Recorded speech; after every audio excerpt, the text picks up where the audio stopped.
If you've got bad teeth, here's adding a little insult to injury. Having bad teeth may predispose you to having a bad heart. A new study in the New England Journal of Medicine says bad teeth may be linked to heart disease, as bacteria can enter the bloodstream from the mouth and cause problems elsewhere.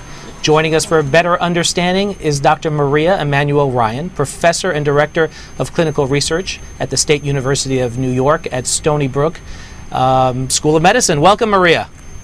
Thank you, Dr. Moritz. Now, you're a dentist. You're not a cardiologist. What's this link between gum disease and heart disease? Well, they've known for quite some time that chronic inflammation can certainly increase your risk for heart disease. And the most common chronic inflammatory condition that people have is periodontal disease, gum disease. Well, it seems that gums have been in the news recently. We did a story here on gum disease and pancreatic cancer. I know about it as an obstetrician with gum disease and premature labor. Let's take the viewers through it slowly of how the gums can cause damage to other parts of your body. Well, what happens is, as you develop plaque around the teeth or have bacteria accumulate around the teeth, this will cause inflammation. And sometimes we see this as reddened and inflamed or swollen gums, gums that bleed when you brush or floss. And if that's left untreated, eventually gingivitis, which is the reversible form of the disease, can progress to periodontitis, where you have loss of bone and connective tissue attachment, and eventually the teeth can become loose and fall out. So if you don't treat this disease, you can actually, as you mentioned earlier, have these bacteria enter into the bloodstream and cause inflammation in other areas of the body, including the blood vessels, and increasing the risk for heart disease by twofold and stroke by threefold if left untreated. Right, just fascinating. Let's go over this study a little bit. What they did was they found people with very severe gum disease, yes, and they did, I guess, a cleaning or a descaling. What they did find, which was interesting, was that when they first did it, actually things got worse. And then explain to me what happened afterwards. Yes, well, what happens is, as you initially do a very deep cleaning, which is a scaling and root planing, which was the intensive therapy in the study, you will find a spike in the levels of factors associated with inflammation, such as C-reactive protein. But shortly after that, the levels come down and actually can dip below what they originally were because of the therapy.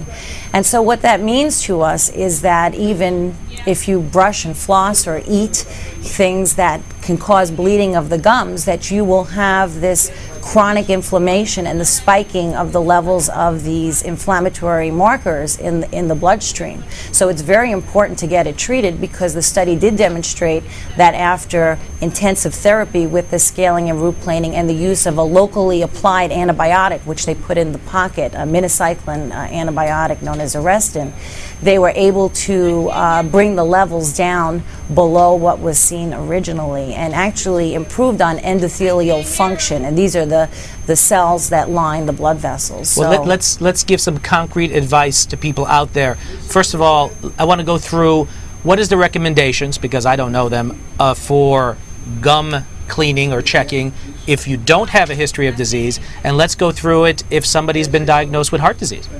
Well, certainly the American Dental Association and the American Academy of Periodontology recommends that people brush twice a day, and I mean thoroughly brush their teeth twice a day, and floss at least once a day.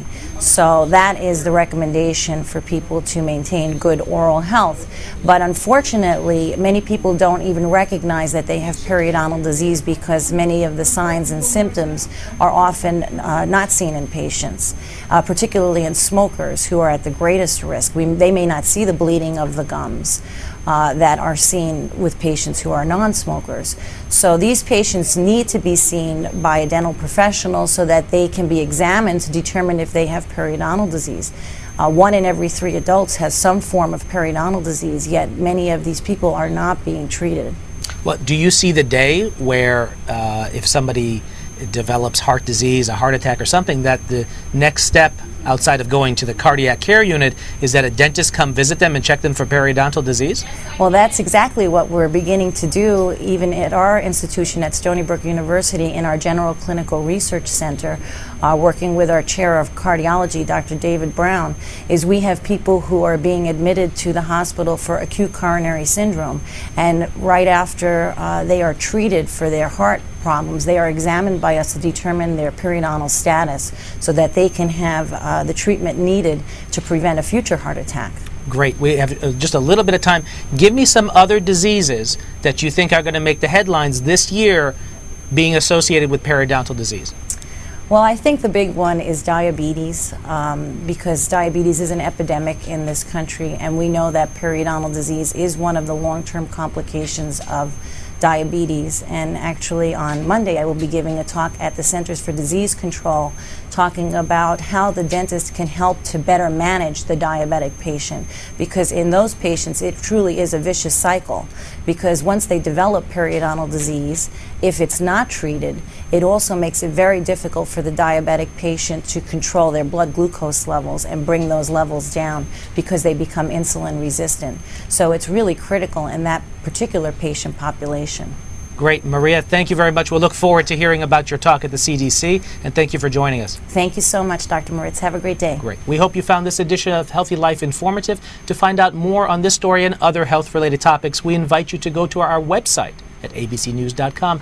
And as always, we encourage you to personally get involved in our program by visiting the Dr. Tim on Call section of our website. There you can send us your video feedback by email and video and suggest topics Dr. Tim might address right here on Healthy Life. Thanks for joining us today. From all of us at the Healthy Life production team, we hope you stay healthy, and I'll see you next time.